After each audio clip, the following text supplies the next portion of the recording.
प्रभु जीशु ख्रीष्ट नाम रे मो पालक सुजित वर्धन आपण मान को नुआ शिक्षा स्वागत करुच्ची। आपण माने नूतन वर्ष रे कोन नूतन आशीर्वाद न्यू ब्लेसिंग चाहती कि जदि आपण माने चाहूछंती प्रभु मो परिवार रे नुआ वर्ष रे नूतन भाव आशीर्वाद करंतु मो परिवार को मो कौन से कार्य रे ताले ए वीडियो को छोटो वीडियो आपण मन ध्यान दे देखंतु। प्रिय माने प्रभु आमन को पई नुआ आशीर्वाद रखि अछंती आ से देबा पई चाहंती। प्रभुंकर नुआ योजना आमन को पई अछि किंतु आमने से नुआ आशीर्वाद पाइबा पई बाइबल रे गुटे विषय करिबा पई आमन को लेखा अछि ताहा होछि आमन को निजको मध्य नुआ करिबा पई बाइबल प्रकाश करे। आपण माने जदि मार्क तार 2 अध्याय 22 पद पढ़िबे तो रे ए प्रकार लेखा अछि देखंतु। आउ केही नुआ द्राक्षारस पुराना कुंफारे रखे नाही, रखिले ताहा कुंफा फटाई दिए, पुणी द्राक्षारस और कुंफा उभय नष्ट हुए, किंतु नुआ द्राक्षारस नुआ कुंफारे रखिबा उचित। देखंतु एठारे प्रभु आमन को शिक्षा दियंती नुआ द्राक्षारस रखिबा निमंते नुआ कुंफा निहाती आवश्यक। जदि नुआ द्राक्षारस को पुराना कुंफारे रखा जाए ताले उभय नष्ट हब बोली ए पद प्रकाश करे। जदि आपण माने भाबुथुबे ए पद उपवास प्रार्थना को आधार करी से कॉन्टेक्स्ट रे जीशु शिक्षा देइछंती एवं ए पदर मूल डॉक्ट्रिनल टीचिंग होछि पुरातन नियमर मूसांकर व्यवस्था रीतिनीति पुणी रिचुअल्स नूतन नियमर विश्वासी मान को पाई ताहा प्रयोजनीय नुहे, कारण जीशु ख्रीष्ट आमन को नूतन जीवन देइछंती एवं नूतन पथरे एक नूतन एरारे आमन को आनी अछंती। तेणु जीशु को शिक्षा रे आमन को बढ़िबा यह जीशु शिखाउ अछंती, यह ठीक कथा प्रिय माने। किंतु ए पदरे आपण माने किछि प्रैक्टिकल नीति मध्य देखि पारिबे। एठारे जीशु आमन को शिक्षा देबा को चाहंती जे नुआ द्राक्षारस पई नुआ कुंफार निहाती आवश्यक। ठीक से प्रकारे प्रभुंको ठारू नुआ ब्लेसिंग पाइबा पई हमर जीवन रूप कुंफा को मध्य हमें नुआ करबा को पड़िबो। ए कुंफा कहले गोटे चमड़ा पात्र अटे। पुरातन समय रे लोक माने द्राक्षारस को रखिबा निमंते चमड़ा पात्र को व्यवहार करुथले, छाग चर्मर एक पात्र को। कारण नूतन द्राक्षारस जेतेबेले कोनसी पात्र रे रखा जाउथला किछि समय परे द्राक्षारस पचिबार आरंभ हेले बा फर्मेंट हैला बेले ताहा संप्रसारित होउथला। तेणु करी चमड़ा पात्र रे रखिबा द्वारा चमड़ा मध्य इलास्टिसिटी सकाशु ताहा मध्य संप्रसारित होउथला। तेणु करी द्राक्षारस पुणी कुंफा उभय सुरक्षित। किंतु जेतेबेले नुआ द्राक्षारस को पुराना कुंफारे रखा जाए कुंफार इलास्टिसिटी हरैथिबा सकाशु ता स्ट्रेच ही पारे नाही। तेणु करी नुआ द्राक्षारस पुराना कुंफारे रखिबा द्वारा उभय नष्ट हुए। प्रिय माने ए पद द्वारा प्रभु आमन को एक प्रैक्टिकल शिक्षा देबाकु चाहंती। ईश्वर आम पाई नुआ योजना रखिछंती, नुआ ब्लेसिंग रखिछंती। बापा माँ जेमती छुआ मान पाई प्रति वर्ष नुआ नुआ योजना नुआ नुआ जिनस देबा पाई एवं सेमान को पाई नुआ प्लानिंग करंती, प्रभु आम पाई नुआ योजना रखिछंती। संकल्प जिरिमिया तार 29 अध्याय 11 पदरे प्रभु इस्राएल लोक मान को कहले आम्भे तुम मान को पाई नूतन संकल्प करियछु एवं ताहा अमंगलर नुहे मंगलर संकल्प। प्रभु अपना लोक मान को पाई अपना छुआ मान को पाई सबु बेले उत्तम प्लानिंग करंती, उत्तम आशीर्वाद न्यू ब्लेसिंग देबा पई चाहंती। किंतु सेथि पई सेही ब्लेसिंग पाइबा पई हमको कोन हेबा को पड़िबो? नुआ हेबा को पड़िबो।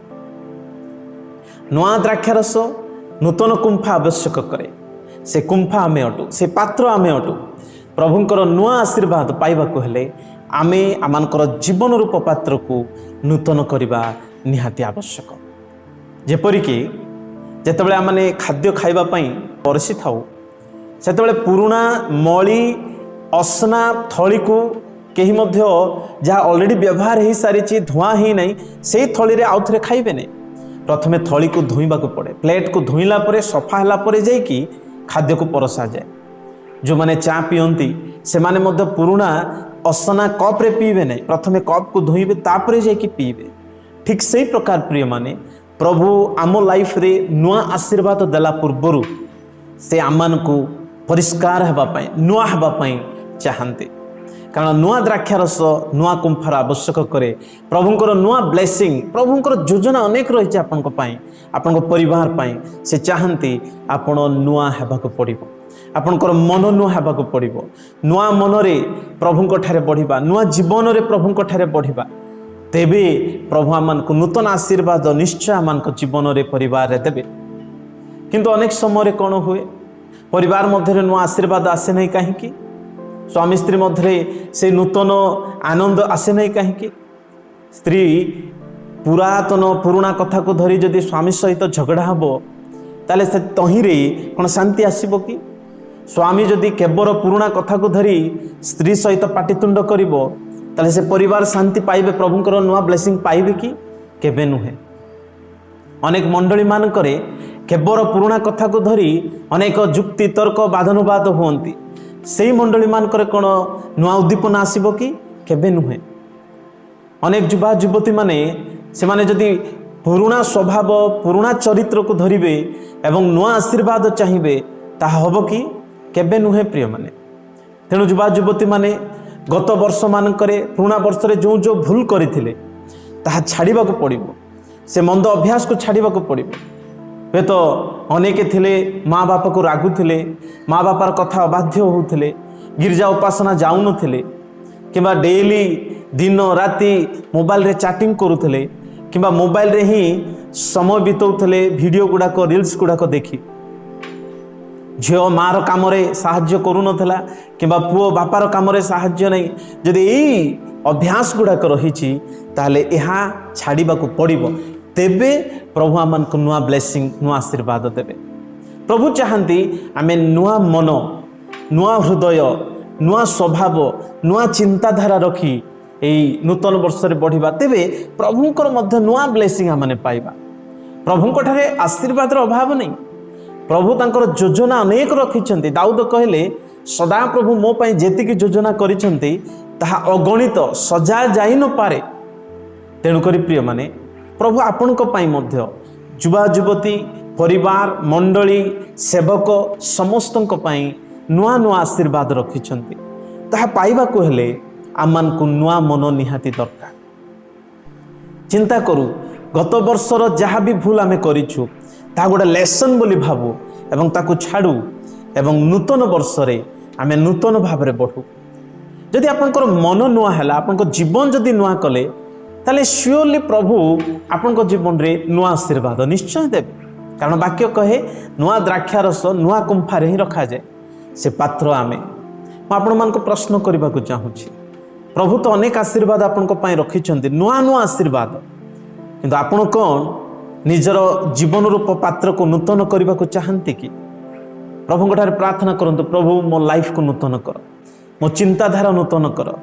ମୁଁ ଯେପରି ନୂଆ ମନରେ ପ୍ରେମରେ ସମସ୍ତଙ୍କ ସହିତ ବଢ଼ିବି, ମନ୍ଦ ଅଭ୍ୟାସ ଗୁଡ଼ାକ ମନ୍ଦ ଚିନ୍ତା ଗୁଡ଼ାକ ଦୂର କରିବି ଏବଂ ନୂଆ ଭାବରେ ତୁମଠାରେ ବଢ଼ିବି। ଏହି ନିଷ୍ପତ୍ତି ଯଦି ଆପଣ କରିବେ, ତାହେଲେ ଏହି ନୂଆ ବର୍ଷରେ ପ୍ରଭୁ ଆପଣଙ୍କୁ ନୂଆ ଆଶୀର୍ବାଦ ଦେବେ। ପ୍ରଭୁ ଏ ବାକ୍ୟ ଦ୍ୱାରା ଆମେ ସମସ୍ତଙ୍କୁ ଆଶୀର୍ବାଦ କରନ୍ତୁ ଏବଂ ଆମମାନଙ୍କର ଜୀବନକୁ ନୂତନ କରି ନୂତନ ଆଶୀର୍ବାଦକୁ ନିଜ ଜୀବନରେ ଗ୍ରହଣ କରିବା ପାଇଁ ସାହାଯ୍ୟ କରନ୍ତୁ। ଆମେନ୍।